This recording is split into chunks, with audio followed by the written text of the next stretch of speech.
काली हेबाकु थिबा mock drill उपरे राजस्व एवं विपर्यय परिचालना मंत्री सुरेश पुजारी प्रतिक्रिया। काली 12टी स्थान में साधारणतः मॉक ड्रिल हेबा परे आगकू गाँव में मॉक ड्रिल गुड़िक हेबो। युद्ध समय कौन करने पड़े ता उपरे एडवाइजरी मध्ये आसिबो। केवल सेना एवं सरकार प्रस्तुत हेले चलिबो नाही, साधारण जनता मध्ये प्रस्तुत हेबार आवश्यकता रहुछि। ओड्राफ, अग्निशम विभाग, ओडिशा पुलिस, अर्धसामरिक बाहिनी मॉक ड्रिल रे भूमिका रहिबो। जनसाधारण भयभीत होबार कौनसी आवश्यक नाही बा कारण नाही। एभली परिस्थिति रे आमकु सजाग रहिबा सहित सामना करबा को पड़िबो। भारत एवं पाकिस्तान मध्य जे उत्तेजना सृष्टि होईछि, केतेबेले कौन हेबो किछि भी कहि हेबो नाही।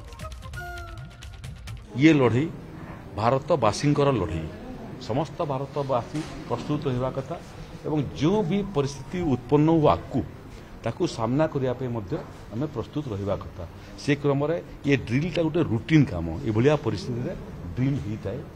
आकू नागरिक मानकर कौन कर्तव्य हम, संभाव्य युद्ध हो गले ताकू लोक मानकू सचेतन करवा एवं ताकू से सामिल करवार प्रक्रिया आरंभ हुए।